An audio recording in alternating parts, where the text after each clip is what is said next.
നമസ്കാരം. അർബുദ ചികിത്സയുടെ 10ാം ഭാഗം. ശാസ്ത്രം എന്നാൽ സത്യം അഥവാ യാഥാർത്ഥ്യമാണെന്നുള്ള ഒരു അന്ധവിശ്വാസം നമ്മുടെ സമൂഹത്തിൽ പരക്കെ ഉണ്ട്. എന്നാൽ ഇതേ ശാസ്ത്രം കണ്ടുപിടിച്ചിട്ടുള്ള പല സിദ്ധാന്തങ്ങളും സമയമനുസരിച്ചും കാലമനുസരിച്ചും അവസ്ഥയനുസരിച്ചുമെല്ലാം ശാസ്ത്രം തന്നെ മാറ്റി പറഞ്ഞിട്ടുണ്ട് എന്നത് നമ്മൾ ഓർക്കേണ്ടതുണ്ട്. അതുകൊണ്ട് ശാസ്ത്രം എന്നാൽ സത്യം അഥവാ യാഥാർത്ഥ്യം അല്ല എന്നുള്ളത് ആദ്യം മനസ്സിലാക്കുക. അതുകൊണ്ട് തന്നെ ശാസ്ത്രത്തെ കൂട്ടുപിടിച്ച് വിശഗ്വരൻ വൈദ്യൻ പറയുന്നതെല്ലാം സത്യമാണെന്ന നിഗമനത്തിലേക്ക് നമ്മൾ എത്തരുത്. ഒരു ആചാര്യൻ അദ്ദേഹത്തിൻ്റെ ഗ്രന്ഥത്തിൽ അല്ലെങ്കിൽ ഒരു ചിന്താ ശാഖയിൽ ചില സിദ്ധാന്തങ്ങൾ അവതരിപ്പിക്കുന്നു. ശിഷ്യന്മാർ അത് അതേപടി വിഴുങ്ങുന്നു. ആ നിഗമനത്തെ അഥവാ അദ്ദേഹത്തിൻ്റെ ആ തോന്നലിനെ ന്യായീകരിക്കാനാണ് പിന്നീട് ശിഷ്യന്മാർ ശ്രമിക്കുന്നത്. ഈ ന്യായീകരണ ശ്രമമാണ് പലപ്പോഴും സത്യത്തിൽ നിന്ന് നമ്മളെ മാറ്റി നിർത്തുന്നത്. ആയുർവേദം ദോഷവൈഷമ്യം, വാതപിത്ത കഫങ്ങളുടെ ദോഷവൈഷമ്യം എല്ലാ രോഗത്തിലും ഉണ്ട് എന്ന് ഉറപ്പിക്കുന്നു. അതായത് ശാസ്ത്രത്തെ കൂട്ടുപിടിക്കുന്ന ഈ ഒരവസ്ഥ ആയുർവേദത്തിനും ആയുർവേദ വൈദ്യശാസ്ത്രത്തിനും ബാധകമാണ് എന്നുള്ളതാണ് പറഞ്ഞു വരുന്നത്. അപ്പോൾ ഏതൊരു വൈദ്യനും തൻ്റെ മുന്നിലെത്തുന്ന രോഗിയിൽ ദോഷവൈഷമ്യം കാണാനാണ് ശ്രമിക്കുക. അതേപോലെ തന്നെയാണ് ഒരു മുഴ കണ്ടാൽ അത് ക്യാൻസർ ആണോ എന്നാണ് ആദ്യം പരിശോധിക്കാൻ ഒരു ഡോക്ടർ ശ്രമിക്കുന്നത്. ഈ മുഴയിൽ ഒരു ക്യാൻസർ കാണാനാണ് അദ്ദേഹം ആഗ്രഹിക്കുന്നത്. പഠനങ്ങളെല്ലാം ആ വഴിയെ കൊണ്ടുവരും. അതായത് ക്യാൻസറിൻ്റെ ലക്ഷണങ്ങളുള്ള അല്ലെങ്കിൽ ക്യാൻസർ രോഗമുള്ള ഒരു രോഗിയിൽ കണ്ടിട്ടുള്ള മുഴകൾ എങ്ങനെയാണോ, ആ മുഴയുടെ പ്രത്യേകത എന്തൊക്കെയാണോ, ആ മുഴയിലുള്ള കെമിസ്ട്രി ഫിസിക്സ് എല്ലാം എങ്ങനെയാണോ, ആ രോഗിയുടെ അവസ്ഥ എങ്ങനെയാണോ, അത്തരം അവസ്ഥകളെല്ലാം കാണുമ്പോൾ ഈ മുഴ ക്യാൻസർ ആണെന്ന് സ്ഥാപിക്കുകയാണ് ചെയ്യുന്നത്. എന്നാൽ ക്യാൻസർ അല്ലാത്ത മുഴയിലും ഇതേ കെമിക്കൽ കോമ്പിനേഷൻസ് വരാം എന്നുള്ള ഒരു ചിന്ത ഡോക്ടറിൽ ഉണ്ടാകുന്നില്ല. ആ കെമിക്കൽ കോമ്പിനേഷൻ കണ്ടാൽ അല്ലെങ്കിൽ ആ ഒരു ഫിസിക്കൽ അവസ്ഥ കണ്ടാൽ അത് ക്യാൻസർ ആണെന്ന് സ്ഥാപിക്കാനാണ് അദ്ദേഹം ശ്രമിക്കുന്നത്. മറ്റേതെങ്കിലും രോഗത്തിന് ഇതേ അവസ്ഥ ഉണ്ടാകാം, ഇത് ക്യാൻസർ തന്നെ ആവണമെന്നില്ല എന്നുള്ള ഒരു ചിന്ത വൈദ്യനിൽ ഉണ്ടാകുന്നില്ല എന്നുള്ളതാണ് ഇവിടെ സൂചിപ്പിക്കുന്നത്.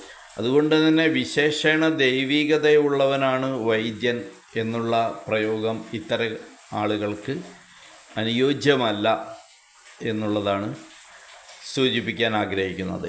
പഠനങ്ങളെല്ലാം ആ വഴിക്ക് കൊണ്ടുവന്ന് അരോഗിയെ, അതായത് രോഗമില്ലാത്ത ആളെ രോഗിയാക്കി മാറ്റുന്ന ഒരു പ്രവണതയാണ് ഇന്ന് കൂടുതലും സംഭവിക്കുന്നത്. ഇത് തിരിച്ചും സംഭവിക്കാറുണ്ട്. വൈദ്യന്മാർ, ജ്യോതിഷികൾ, സന്യാസിമാർ ഇവരൊക്കെ ഈ മേഖലയിലെ എക്സ്പെർട്ടുകളാണ്. അതായത് താൻ എന്താണോ ഉദ്ദേശിച്ചത് അത് എന്തിലും കണ്ടെത്തുക. ചില ശാസ്ത്രത്തിൻ്റെ ചില കണ്ടുപിടുത്തങ്ങളൊക്കെ വരുമ്പോൾ ഇത് പണ്ട് ഞങ്ങളുടെ പുസ്തകത്തിലുണ്ട് എന്ന് പറയുന്ന അങ്ങനെ ആളുകളെ പറഞ്ഞ് പറ്റിക്കുന്ന ചില സാമൂഹ്യ സന്യാസിമാർ എല്ലാ മതവിഭാഗങ്ങളിലും ഉണ്ട്.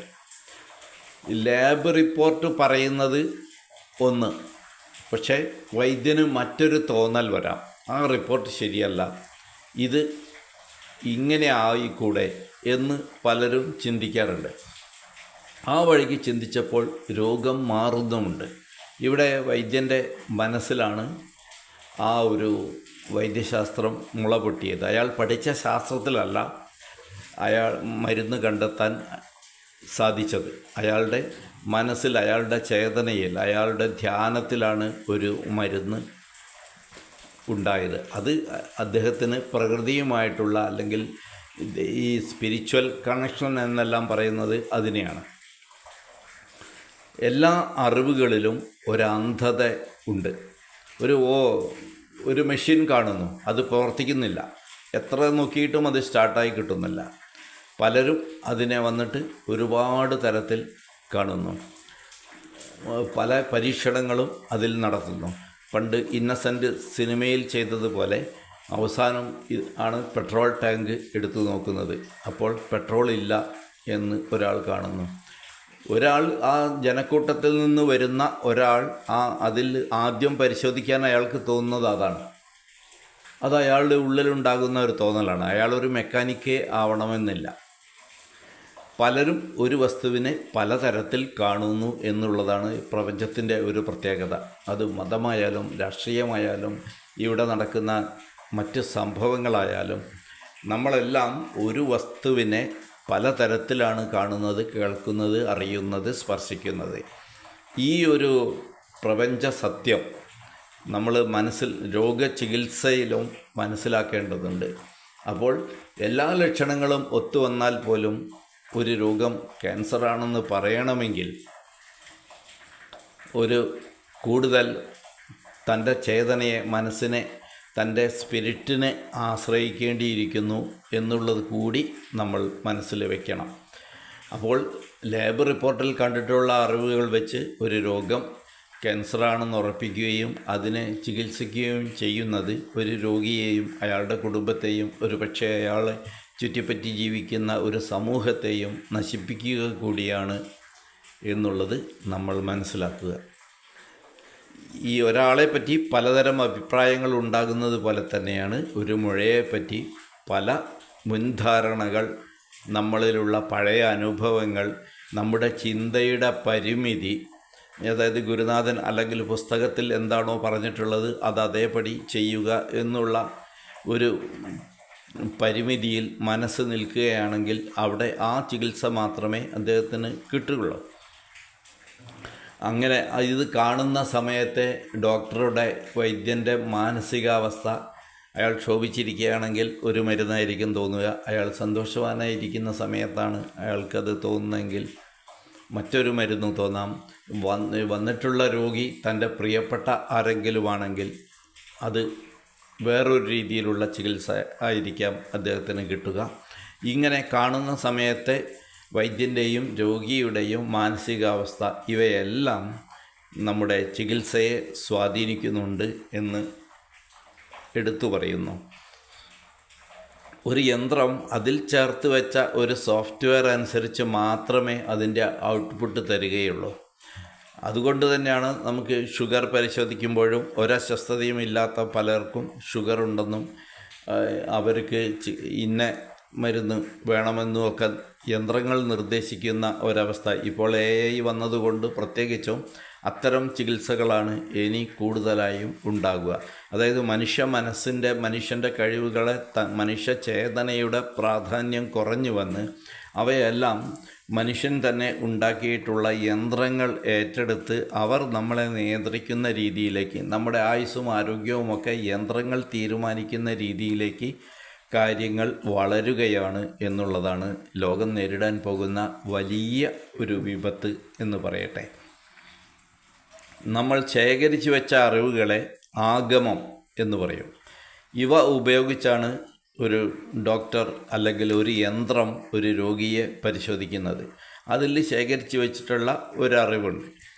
ഇതിനെയാണ് പ്രത്യക്ഷം എന്ന് പറയുന്നത്. അങ്ങനെ ആ ആഗമവും പ്രത്യക്ഷവും, അങ്ങനെ പ്രത്യക്ഷമായിട്ട് കാണുന്ന ഒരു മുഴ കാണുന്നു, അല്ലെങ്കിൽ അതിന് ചൊറിച്ചിൽ കാണുന്നു, അല്ലെങ്കിൽ അതിന് വേദന കാണുന്നു, അല്ലെങ്കിൽ അതിന് പഴുപ്പ് കാണുന്നു, ഇവയൊക്കെ പ്രത്യക്ഷങ്ങളാണ്. ഈ ശേഖരിച്ചു വെച്ചിട്ടുള്ള അറിവുകളും ആഗമവും പ്രത്യക്ഷവും ചേർന്നിട്ടാണ് ഡോക്ടർ ഒരു നിഗമനത്തിൽ എത്തുന്നത്. ഇത് ഇന്നതാണ്. ഈ നിഗമനത്തെയാണ് ആയുർവേദത്തിൽ അനുമാനം എന്ന് പറയുന്നത്. ഈ ഓരോ അനുമാനത്തിനും പിന്നിൽ ആഗമ പ്രത്യക്ഷങ്ങൾ ഉണ്ട് എന്നുള്ളത് മനസ്സിലാക്കുക. ആഗമത്തിലും പ്രത്യക്ഷത്തിലും വന്നിട്ടുള്ള ഏതൊരു തകരാറും നിഗമനത്തെ മാറ്റിമറിക്കും. നിഗമനം മാറുന്നത് വഴി അയാൾക്ക് ലഭിക്കാവുന്ന ചികിത്സകളും മാറി വരും എന്നുള്ളതും ഓർക്കുക. അടുത്ത ഭാഗത്ത് വീണ്ടും കാണാം. നമസ്തേ.